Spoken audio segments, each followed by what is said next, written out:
Thank you for joining us wherever you are. This podcast episode is brought to you by the Old Ways Actual Play team. This actual play uses the 7th edition Call of Cthulhu tabletop role-playing game rules by Chaosium. This actual play is performed by adults and in an adult setting. While we try very hard to stick to language for all ages, listeners should know that this podcast may include mature themes. All content, including names, places, events, companies, and etc., that may bear resemblance to entities living or dead, is strictly coincidental. My name is Michael Diamond, and for tonight's game, I will be your keeper. Thank you for joining us again on another episode of the Old Ways Podcast. I'm your keeper, Keeper Michael, and we return to Masks for Nyarlathotep in our China finale series. So, we first, at the top of the show, would like to thank you, the listener, and you, the Patreon supporter, for helping us spread our message and our wonderful entertainment, which we hope you've been enjoying. I would like to turn your attention, if I could, to our cast who is enjoying this portion of the campaign. This is the favorite part of the campaign for me, and I'm sure it will be for you too, the listener. So without further ado, to my right. This is Tiffany, and I play Meave O'Shea, and I'm preparing for close combat. Indeed. To Miss O'Shea's right. This is Morgan. I play Lillian Lane, and I almost had a flamethrower, but somebody else looted the body first. Almost. At the end of the table. This is Jake. I'm playing Jack Doyle, and everything is going to be fine. Fine. Nope. And to Jack's right. This is Lonnie. I play Robert Drummond, and let's see if the Keeper can go 3 for 3 in 3 straight chapters. So far undefeated. To Mr. Drummond's right. Hi, this is Heather, and I play Stazi. And I may have found Lillian another flamethrower, God help us all. But for right now, we're preparing to face down a horde and one big mother something. Big mother is an excellent word for it. And then to Miss Fairchild's right. This is James. I'll be playing Dr. Sigmund Tattenbach. And I've got to say, Maeve, you take me always to the most exciting places, yeah? Last but most certainly not least. This is Alex playing Sambo Hall, and it's getting pretty hot in here. Indeed it is. We will rejoin our story where we left it, with several of the investigators hunkered behind boxes, hoping that they can formulate a plan or perhaps get sight of Sir Aubrey and move this closer to an end game. This group of creatures begins to move closer and closer to the center where this rocket is positioned. That's really when you get first sight of them, Jack, at least in the light. They are hideous and covered with all sorts of strange scales. No two are at all alike. They are different shapes, sizes, strengths. But behind them, a blood-soaked statue slowly continues to move towards the group. And with that, we will begin at the top of the round with Miss Lane, who just very recently lost her opportunity to have a flamethrower. I did. And I am sad, but apparently the only way Drummond was going to get any more weapons was if I killed something for him. Sigh, and I look. Do I see the creatures running towards us? You can see them. They're not running. That's the worst part of it, really. They're more moving. So we'll say not even a light jog. They're sort of being goaded on by something. There's another voice that you're hearing in the air. It's speaking in a strange tongue. It's definitely not Aubrey, though. I must be Hofing. Is there any other figures or... Yeah, absolutely. On your left-hand side here where you see this strange green glow come from beneath, there are figures moving up and out of that pool. They seem to have buckets in their hands, and they're making their way towards certain portions of the pipe. They don't appear to have taken direct notice of you at this point. I don't know if I want to encourage them to take notice of us, so I won't do anything at this point with those folks over there. Sure. But there's no humanoid other beings around us. Nope. I mean, technically speaking, the creatures at the far end of this space are humanoid, as they're bipedal and they have arms, but they're nothing close to human, at least at this point. But they're not close enough for me to shoot. You have a rifle. You could easily shoot one from here. Oh, perfect. Let's do it. Not at a disadvantage or anything due to how far away they are. No. Okay. That's roughly speaking about, we'll just say 45 yards. That rifle you have there is easily clean good over 100 yards. All right. I got 70 out of 65. However, I'm going to spend the 5 luck to make it a success. Okay. Roll damage, please. A 9. Okay. You fire. There's a loud report from Lillian's rifle back here. Everybody else is super close as the rifle goes off. There's a little bit of ear ringing for sure. But you fire and you see one of them fall.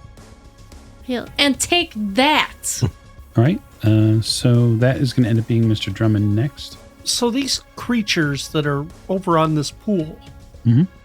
do they even appear like they're doing anything other than what they're doing? They're not reacting to us at all? It looks very, it looks like they have a singular purpose. I would like to attempt to disrupt that purpose. Oh, interesting. Okay, go right ahead. So I would like to move closer to them. Okay, you move closer to them. I mean, you said they're about 45 yards away or so? Or Well, the ones working at the pool are probably more like 25 to 30 yards away at this point. And I don't know what the range of this thing is, so. But I assume it's not that far. You're not sure that's the problem. Yeah. But I'm going to assume it's not that far. Okay. It's not like a rifle. So I'm just going to go along the edge of the wall, get as close as I can, Okay. see if they notice or stop what they're doing. Yeah, they don't seem to pay any attention to you. Oh, good. I will continue advancing toward them then. Okay. I assume it'll take me a couple of rounds to get in some kind of range to use this thing. It will probably take you a full round of movement to be able to move in it and eventually test this weapon out. Yeah. So I will take that time to maneuver to where I can do that. Okay. So after Mr. Drummond, someone else will go. Sam, give me a spot hidden roll.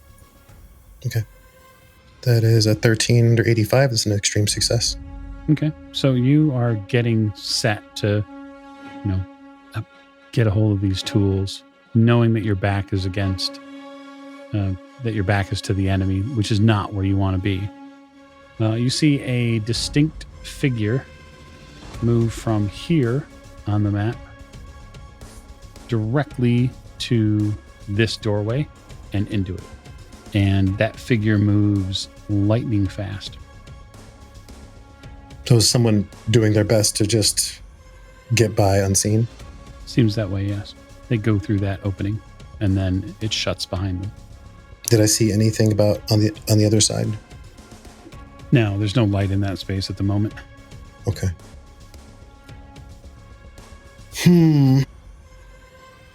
Definitely a humanoid figure. Is it my turn? It is now, yes. Knowing that is likely one of the targets that we are here to dispatch, and by that I mean either Hofang or Aubrey. I'd rather know where he is, but I was given a job to do, and right now I'm a screw out here looking for a driver. So you had said that I had spied a little bundle of usefulness nearby. Yes. And the ones near the pool, are those the ones that Drummond's approaching? Yeah, he's actually going around the right, where you went. You can see, if you sort of glance behind, he's made it to about here. Okay. He has something in his hands. You don't know what it is. But he seems intent on those creatures. Yeah, and your spot hidden is good enough to pick up that he's wearing something now on his back. Looks like a big tank. Oh my. Okay, he seems intent. So what I would like to do is coordinate my movement with whatever the hell he does, because he is not being nearly as surreptitious as I am right now. So what he's going to be doing is very obvious and loud, and I would like to take advantage of that. So I will move when Drummond, I believe, does whatever he's going to do with that thing. whatever that thing is. He's got a plan. It looks like he's got a plan. And you know what? I'm going to support it. Wonderful. That plan is fire. Okay. You get a hold of the tools and can thus begin to affect the piping around the rocket. Well, when I have time to do so, I would like to do so. Yeah, go ahead and make me a hard mechanical roll. Hard mechanical repair roll. I would like to do that. How good are these tools? They're not sufficient enough to give you an advantage on that roll. Damn, that's okay. So that's an 85 over 63. I'm not going to be spending any luck or pushing any rolls, but I will. I'm guessing this is something that I'll be able to work on. Yeah, it's not a pass-fail situation. It's more of, in the sense that a failure is not going to prevent you from continuing to work on it. It's more like you're trying to figure out, okay, well, I got to size this, pipe wrench up to the right size to move this. And, well, wait, do I want to open it here, or do I want to disassemble this here? What happens if I do that? There's all sorts of questions. Yeah. So I guess I'll explain what I think my plan is, and you can let me know whether or not this is something I can consider. I want to make it either topple if I have time to do so, or if I can't, make sure that if this thing fires, there's no way it's going the way it's supposed to. I think it's reasonable if you make a certain level of success roll, you could potentially affect what's going on. Although I don't imagine have any skill in rocketry. Well, no, but it wants to go that way, right? Clearly. And it's resting on what essentially is. So I guess what I'm saying is the areas where its weight is resting. Mm-hmm.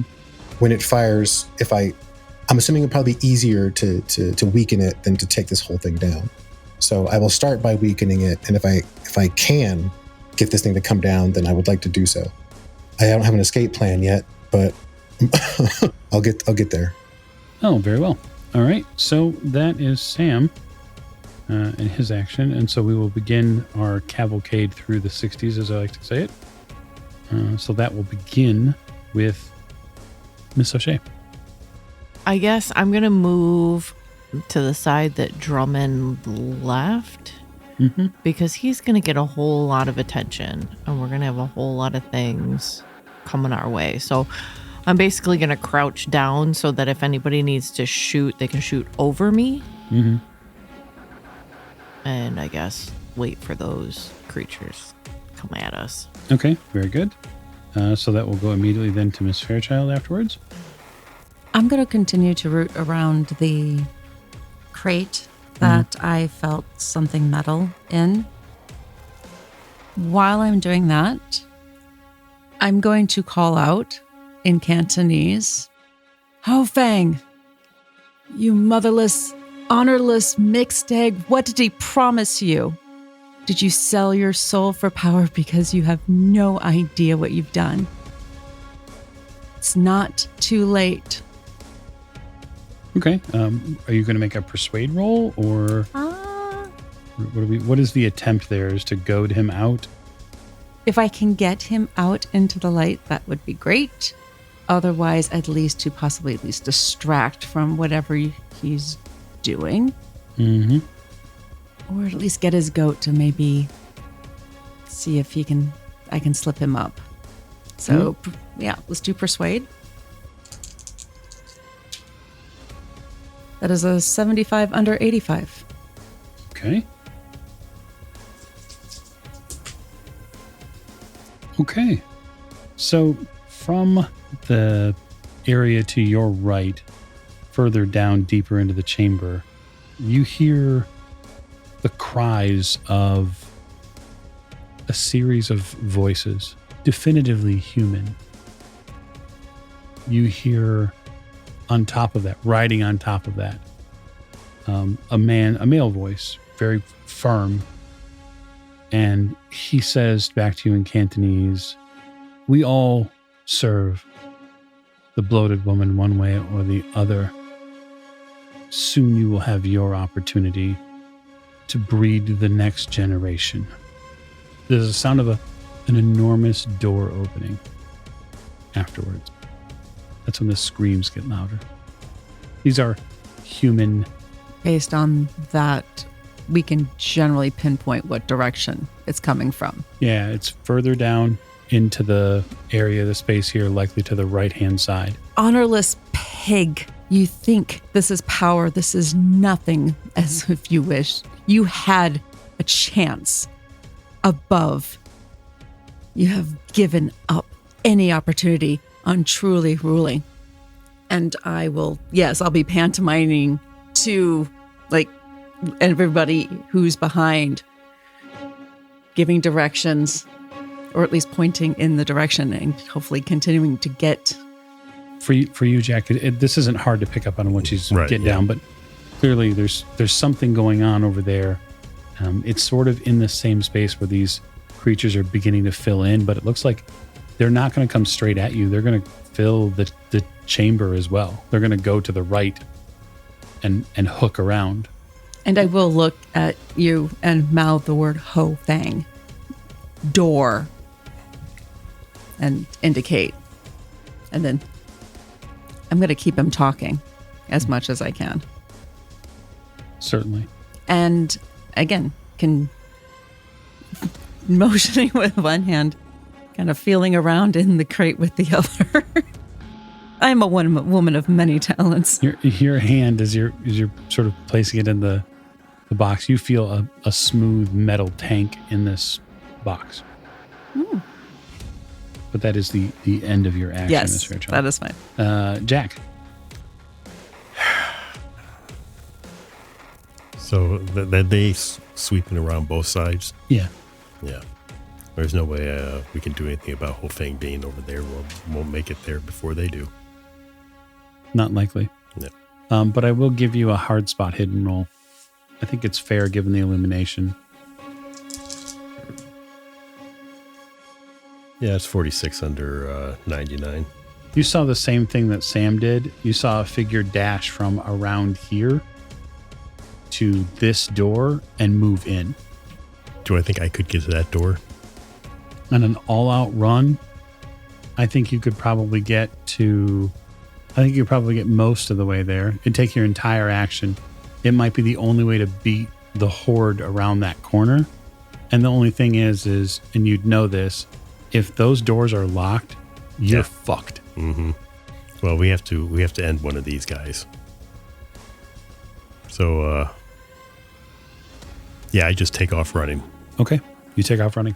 I'll use the rest of my action to follow him. I'm not going to let him go by himself. Because I was waiting for Drummond, but... It's a dead sprint. You're going to be able to follow him mostly. You're faster than he is just by a little bit. What's your move? What's the move here between the two of you? 7. Okay, Jack? Mine's 8. Okay, so you will just about edge her out a little bit. Now, that's also something that you're going to see, Sam. You're going to see Jack and a full tilt running towards that door. That solves that.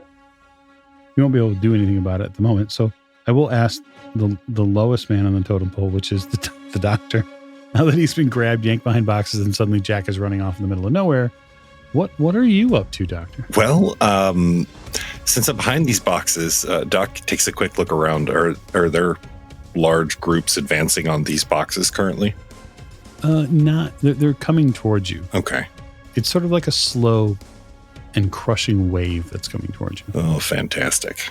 Since everyone's pretty much split on me except for Lillian, who is still standing there, yes? Mm-hmm, correct. All right, well, Doc will just step around the crates next to Lillian and set himself for a charge of whatever the hell these things are for the moment. I would say that Miss Fairchild is there as well. Oh, she is fantastic. fingering boxes and shouting at old men. Okay, so fingering things and shouting at old men. Excellent. Doc, is there anything nearby? Actually, I think I would like to use one of Doc's pulp talents, his other pulp talent, which is he can find something useful nearby. You can spend 10 luck and find something useful. I would like to find a good handy duty weapon to deal with these people, because my cane is just not going to deal with it. Or not people, but yes, actually my teammates, because it's easier to join the opposition than it is to actually fight all these fishmen. Right. Yeah. Damn my second edition D&D True Neutral alignment. Yep. So you spend 10 luck, and while you're hunkering down between Miss Lane and Miss Fairchild, one of the boxes, the sides of the box is sort of popped open, and you see inside of it a tank, a big reservoir tank that has straps that you could strap on, like as a backpack. And there's a line that leads from to it and then to a long sort of wand. It's probably give or take, it's probably a meter or so long. Can I use my action to grab this and put it on Lillian? Certainly. Fantastic. Lillian just hears, Liebchen, I got you something. And as he puts the tank on her back and hands her the wand.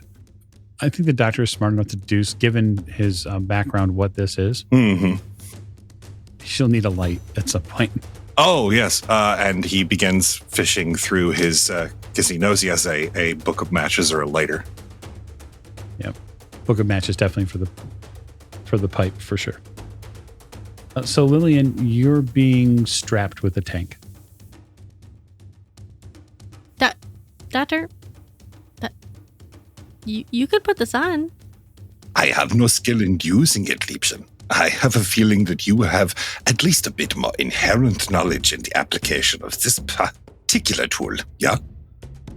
Because I light a lot of things on fire? No, because you like to shoot a lot of things, and I figured this would be, fairly close. I only shoot the bad things. Let's make sure you do, huh? I do not bring any burn ointments. Sorry, I help adjust it, hopefully, so it's not weighing me down too much. Mm-hmm. Get things strapped in properly. You still have the rifle in hand. And then there's like this wand now that you have to figure out what to do with. Yeah, I hand the rifle to the doctor and say, use this. He takes it by the barrel like a club. I want that back, and I want it in one piece. You will get it in exactly the same way you handed it to me. Trust me. That's not going to happen. Mr. Drummond on AD. Am I close enough now to light them up? Yeah, you are. You're able to move in here and light the folks up here who are in this strange and glowing fluid. I would also like to torment Mr. Penhue. Okay. I need to remind him that we don't have to, that all we have to do is keep him from getting out of here and break up his plan, and he dies a failure. Okay. It's going to suck because we've got your escape route blocked, and you're not going to launch this thing. This is just to focus attention on because, Certainly. Okay. So what do I do to... I assume I'm just going to pull the trigger and wave it in the general direction of these beings. I think that's a fantastic idea that you could utilize. You pull the trigger. It seems to fizzle for a second. And then once you sort of get it, there's a jolt that sort of goes through the tank on your back. Mm-hmm. And the flame becomes a scarlet light. It's not actually flame that comes out of it.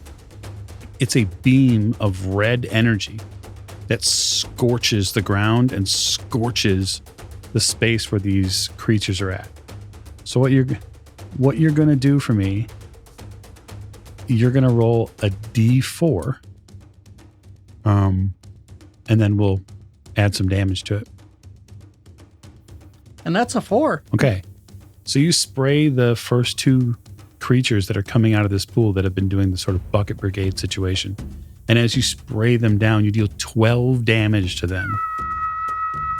And they incinerate in front of you, with screaming and croaking and falling to bits.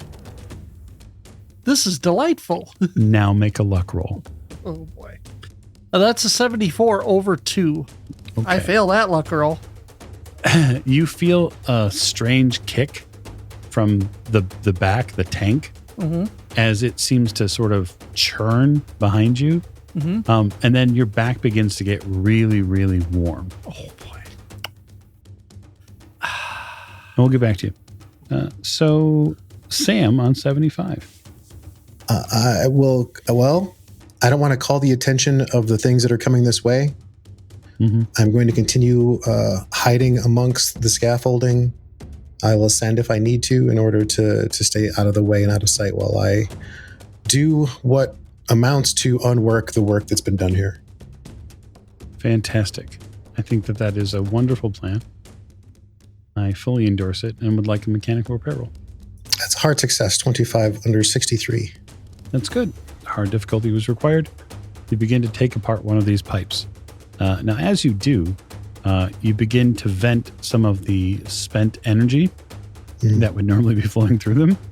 And when I say that there is an awful lot of energy running through these pipes, I mean an awful lot. So if you've ever, say, seen a broken water pipe and not been able to stop it, that is the beginning of what you see, except that there is hot gas and, as best you can ascertain, some sort of fuel that is running through these pipes and now running out of this pipe at pressure. Okay. So I will go from treating this like a disassembly project and more like I'm arming a bomb. So what can I tell about... So are some of these pipes for support and some of them are bringing material through? Like, how does that... It's possible. Only one of the pipes that you're near is actually hot. The other one seems to not be hot at all. And yeah, I'll focus. I guess I'll focus on one side of it so I can at least try to get it to list a bit. Okay. Reasonable. Spend your action doing that. Yep. All right, Maeve. You ran after Jack. Yeah, I'm catching up to Jack, and I'll basically stay with him. Okay. Basically, I've got his back. You begin to see the horde of creepy, crawly things are making their way around. You also would pick up on Sam basically deconstructing part of this pipe. One of the pipes starts venting. He looks like he's messing with the rocket. Cool. This might blow up. All right, Miss Fairchild. First things first, I am going to carefully but quickly relieve the doctor of his mishandling of the rifle. Okay. Before anything accidentally goes off. Let's just make sure that the doctor is okay with that. Oh yeah, doctor is not a rifle. I'm trying. I'll try to write it in his hands. He's a healer, but he's no paladin. You take the rifle in hand and you realize something strange from... You've seen this rifle before. Lillian's carried it, but she wasn't the first person to carry it. I'm guessing my eyes... Okay. All the way down the stock. And you see that there are initials that are in the stock. What are the initials? Why don't you tell us what the initials are, Lonnie? You see the L right off the top, followed by an E, an O, and then an F. That will make me pause for a moment and grip the rifle a little tighter. Just for a moment or two. Well, you got a rifle. What are you going to do with it?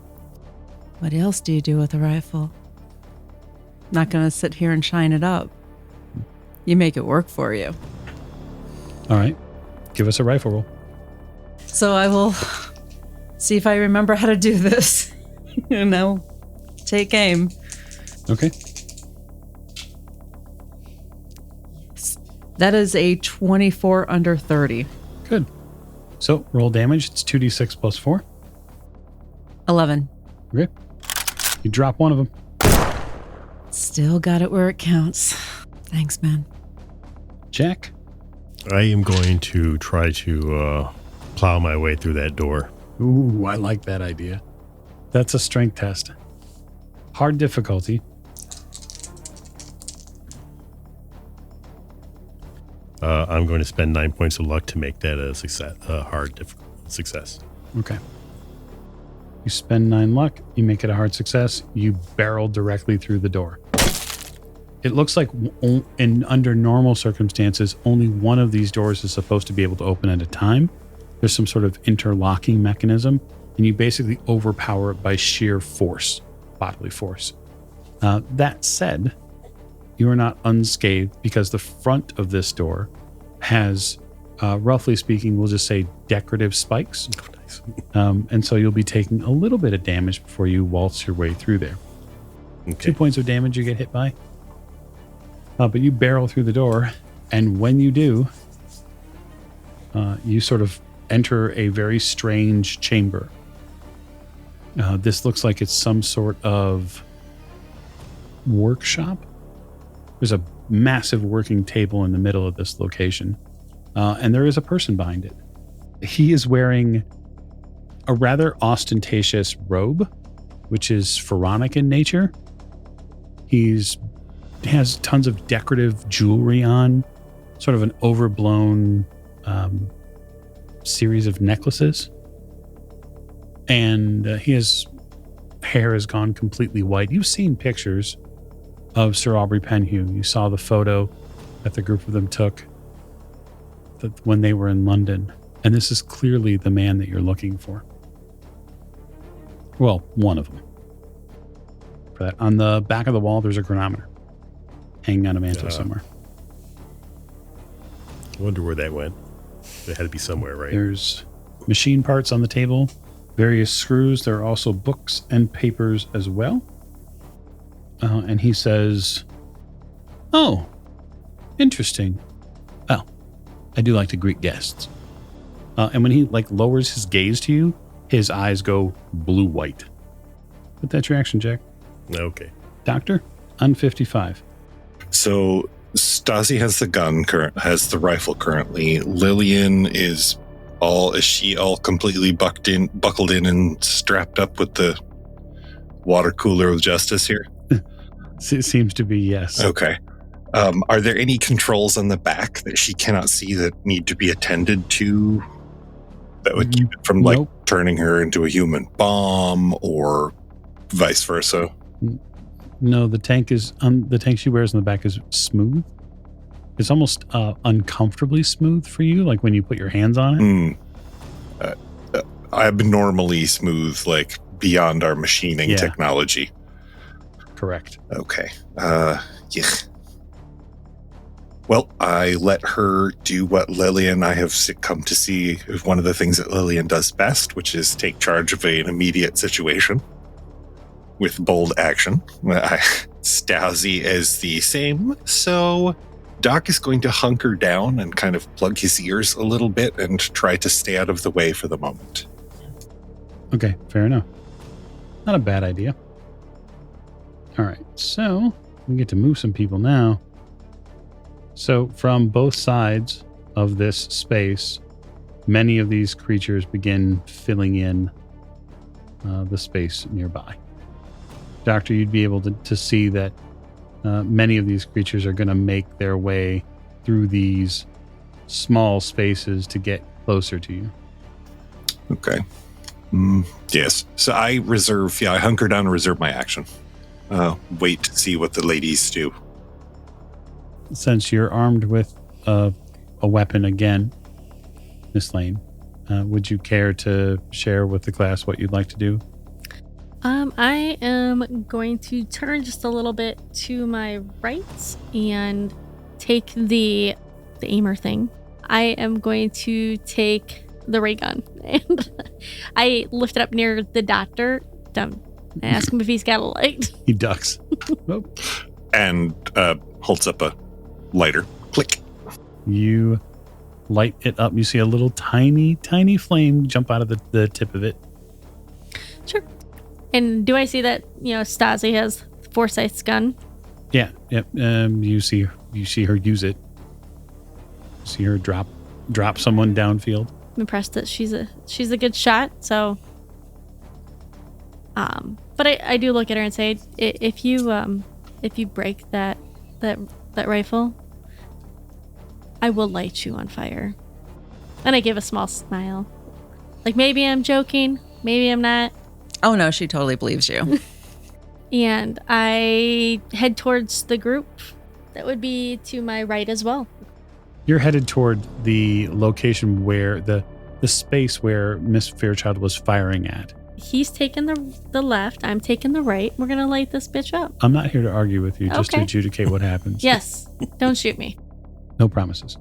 So that was Lillian on 90, Mr. Drummond on 80. This thing is uncomfortably hot, isn't it? It sure is. So what I'm going to need you to do is make me a hard dex roll, sir. Well, no, it's a success, but not a hard one. A 47 under 80. Okay, I will use the Hand of Fate and upgrade that to a hard success. Okay. As a backer was nice enough to play one for you. Thank you, nice backer. Now is the time to utilize it. It becomes uncomfortably hot, and you get the intense feeling like something bad is going to happen.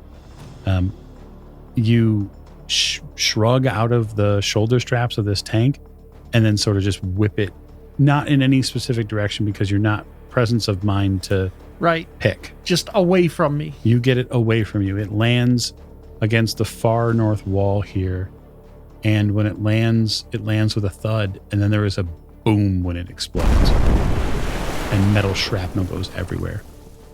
The dex roll was to ensure that you didn't get hit by any shrapnel. So 80. And that was Mr. Drummond. Jack, you have incoming. You were thinking I was just going to waltz into this Aubrey Penhue's place and just shoot him in the face and be over. No, I wasn't thinking that at all. No, he was hoping it. I wouldn't complain if that happened. His eyes crackle with a blue-white light, and he says, I will not be stopped. Not now. And he raises his hand. I'm going to duck for cover. You can do that if you'd like. You're going to dive for cover? Yeah. Okay. That's a specific action. Diving for cover. It means you forfeit your action. Mm-hmm. So you're diving to the floor, back outside the door? No, I'm gonna dive towards the table since he's on one side. Oh, okay. I got you. Try to get away from him. Well, out of his line of sight. And so, like, if you actually want to be out, then you need to dive out of the room. Okay, well. That's up to you. I guess it doesn't matter then, so I guess I'll just take it. Okay. He's going to just take it. That's the sort of man Jack Doyle is. He just takes it. You feel something familiar, Jack. You get punched at range. So, for sake of time, that's actually not terrible. I mean, it could be way worse. Let's just put it that way. He utters a foul curse on the air. And the only word that you hear out of any of it that makes any intelligible sense before you get hit in the face is Nyarlathotep. The force he hits you for 8 damage. Oh, okay. It's not really so much the damage, unfortunately. It's the propulsion afterwards. So you do end up out of the room because he punches you out of the room. Maeve, you're moving in to follow Jack in. Jack goes in for like 15 seconds after he bull rushes this door and then comes flying back out. Like propelled back out. And Sam. 75. Well, it's really, I encourage all of you when you're playing games and things get intense, be sure to review your notes. I will pause for a moment and put on my electrician's gloves, which I was thoughtful enough to bring with me, and I will continue working. Okay. That's a fantastic idea. So, but I will keep an eye on the I can see both sides at this point. So am I elevated at this point?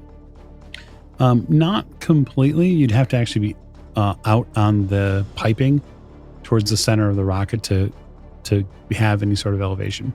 That's kind of what I was imagining I was doing. It's hard to tell on the map whether or not these things go vertically, but I imagine it all kind of pointed upward. Yeah, I do too. So in my head, I was kind of moving up it and dismantling as I go. Oh, okay. To get it, because this is the side I'm expecting to get it to lean to, right? Because I'm weakening it here. Mm-hmm. And then if I need to go to another side, I go to the other side. But I'll work toward I'll go toward the giant metal egg of doom. That's a fantastic idea. Okay, so why don't you give me a climb roll? It's a hard success, 24 under 76. Okay, you climb out onto the piping and you get towards the center. When you get to the center, you realize that there is an awfully slim place to stand next to this rocket. It sounds precarious and dangerous. You're also hovering. You're not sure how far over an enormous live magma pit. It's not down there. I'm not looking at it. I refuse to believe that it's there. Very good. It's warm. It's so warm. So warm. Why is it so warm? Good question. I will dab some sweat and redouble my efforts. Okay. So you're attempting to befuddle the mechanics as well here? No, I was going to continue working on the scaffolding. I'm not messing with the machinery. Like I don't. Okay. Again, the rocket itself terrifies me. So I'm not. It should. If it starts getting to the point where it's kind of do or. Well, I was going to say do or die, but I don't. It's just kind of do, because if we don't, we're going to die. So I'm just going to make a mechanical repair roll at 62 under 63. To continue just kind of. Okay. I'm doing my best to remain focused and calm, which is why. Well, here's my question. If I know, oh my goodness. So now that it says I'm not really afraid of death right now. I'm more afraid of failure. Right. So, because of the earthly sign. Yeah. So there's a different level of tension here. So yeah, I'll stay focused. Okay, you stay focused. That's going to be Miss O'Shea's action. Well, since these things are coming straight for Jack. They're coming right for you. Right, exactly. I'm gonna, because he's out on his butt, basically. Yeah. Yeah, I'm just gonna cover him. In what? Oh, you mean cover? How are you going to cover him? Basically, I'm gonna have to stand in between him and those things. Okay. Yeah, you would have to engage them directly. Okay. They're going to get an opportunity to chew on him at their turn on this round. So if you would like to interdict them directly, then you'll need to do so. Okay. Yeah, there's more than I have actions for, but well, certainly. Everybody's got to start somewhere. Yeah, I guess I'll. So it's fighting brawl if you choose to use the. Yeah, that's all I got is my dagger. That is 38 out of 54. Very good. Nope. No, roll damage. That's 7. Okay. You slash down and you rip open the center section of one of their bodies. A viscous green fluid bleeds from its collarbone over its sort of distended stomach. So, before Miss Fairchild goes, someone is going to finally answer her. The space where all of the boxes and parts and what like that are begins to get oddly uncomfortable. So, Doctor, you and Miss Fairchild are back there right now. You start feeling a little sick to your stomach. And I'm going to have the both of you make con rolls. All right. 10 under 65, extreme success. Very good. Double zeros. That's not as good. So that is a fumble. You're getting ready to take aim with Foresight's rifle again, and you are overcome by a feeling of nausea. And what happens, what you finally realize is part of the back wall that you're up against with this sort of fungus that's been spread over there has dropped from its position and has latched onto your back. You feel it like a blanket sort of finally splash over, and you see a massive puff of this orange dust in the air around you now. And you collapse at the doctor's feet. Not unconscious, but you collapse. In fact, it might be a blessing if you were unconscious. Dr. Stazi collapses at your feet, and you realize that the cavern wall has attacked her. And the orange cloud around her, am I able to quickly surmise, is most likely some sort of spore mold or aerial spore? Yeah, unfortunately, that spore is moving. And has Stazi already been pretty thoroughly infected? She's been overcome at this point. You don't know about infected, but she's in this cloud of nastiness. Is there anything aflame near me?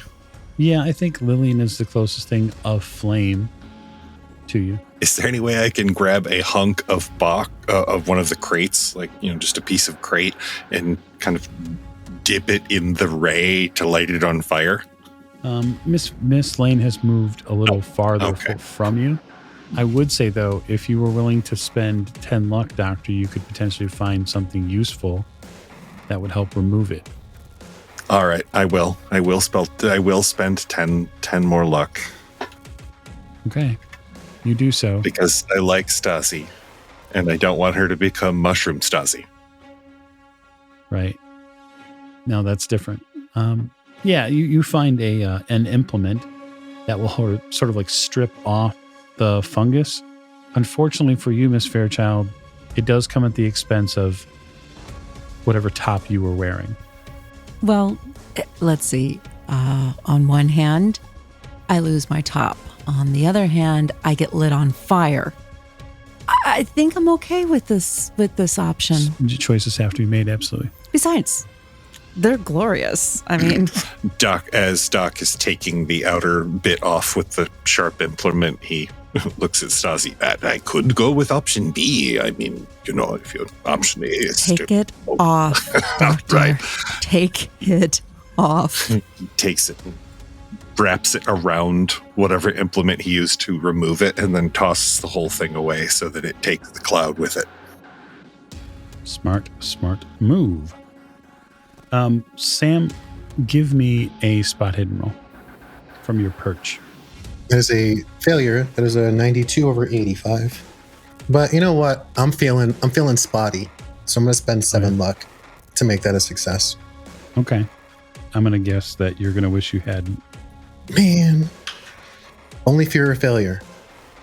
Only fear of failure. Absolutely. Only fear of failure. That fear of failure could potentially be tipped in the failure direction, as from your perch, you see standing behind this group of creatures that are making their way towards Miss Lane. You see an older Asian man who has his eyes locked on you. Well, I do what any person in that position would do. I wave. Yeah, you absolutely wave, because that's all you can do. So roll opposed POW for me. Because we absolutely love opposed POW rolls. Well, it's a failure for me. It's 84 under 50. All right. You feel your stomach turn into knots. And you feel a flash of sweat drench you. You lose 5 points of magic. And you lose the same accompanying hit points, as a raised hand from this figure seems to sap energy from you and draw it into himself. All right, that was his action. Jack on 60. So there's a horde of these guys barreling down on us. Well, I mean, you can see it right there. There's Miss O'Shea has stepped over you and has cut one of them, but there are 3, 4 in this clutch. I guess I will get up. Okay. And I will attempt to pull Miss O'Shea into the room. Okay, so I would normally ask in this regard, are you resisting? No. Okay. So you stand up, Jack, and then grab her and then yank you both into that room. Doctor, I'm going to consider your action other than like verbal stuff sort of taken with rescuing Miss Fairchild. Absolutely. Yes. 100%. And helping her get away from whatever the hell this ceiling mold goo horror is. Yeah. You are thanking yourself for wearing a mask. An ounce of prevention. All right. That said, when you come into this space here with Jack, you see the man from the photograph. You see Aubrey Penhue. And he looks really irritated. Like mystical power bouncing all over his form. It's not your action, but you would see it. He also seems to have something in his hand. You're not sure. It's a metallic object, whatever it is. That's not good. So I'm going to move them. So for those of you on the far side, like Lillian, you begin to see this group move towards you. You being the only one out here now, they appear ready to feast upon your, juicy innards. As you do. That's right. It is your action, Miss Lane, at the top of the round. All right. I think I'm going to light this fire. Okay. So you're going to pull the trigger? Yes. Okay. In a sweeping motion, as you do. Okay. You pull it. You pull the trigger in a sweeping motion. Yep. And you dance this wand back and forth. Now, what I'd like you to do is I would like you to roll a D4. Got a 2. Okay. You are going to end up dealing 10 points of damage to this row of creatures. You will also now make me a luck roll at disadvantage from the Hand of Fate. Oh, that's rude. Thanks, Patreon. I got a 43 out of 49. Ooh, very good. So when you use this strange red beam to cast over all of these creatures, you get a very similar effect up close. And that is their bodies begin to burn as if they're being cooked by an unseen fire. You cook them, but as you do, you realize that there is a churning feeling inside that tank. Something is bouncing around in it, and it begins to get very, very warm on your back. All right. Well, I am going to take it off, and I'm going to toss it to behind where the creatures came from. You're going to attempt to do all that shit next round. Because you took your action. Damn it. I'm just monologuing. I understand. Mr. Drummond. You have disposed of your backpack fun. Up ahead here, you can see just about 20, 30 yards down the way, there are several of these creatures that appear to be heading in after where some of your compatriots were just entering. And they're a little bit out of effective pistol range. Yeah, but you could still move and fire if you needed to. You could easily move the 10 to 15 yards to get to here. Use the position by the rocket piping here as a little bit of cover, and still likely get a shot off at one of them. Sure, I can do that. I'm going to fire 3 times because I'm not very good at. You're going to take disadvantage on every run then. On everyone? Then I'll just fire once. Hey, 23 out of 45. Very good. Full damage. And that's a 6. 6 damage. All right. Yeah, you plug one of them. Which one are you going for specifically? One closest to the door. All right. Happens to be the one that Miss O'Shea fought and cut before. You cut him down. So now only 3 creatures will be entering here shortly thereafter. That is Mr. Drummond on 80. And so inside that room, the two of you stand 15, 20 feet maybe from Aubrey Penhue. He raises his hands and smacks them together in a serious clap. Shakes the room. Yeah, because I already used my action, so I can't drop my knife and grab my scepters. That's right.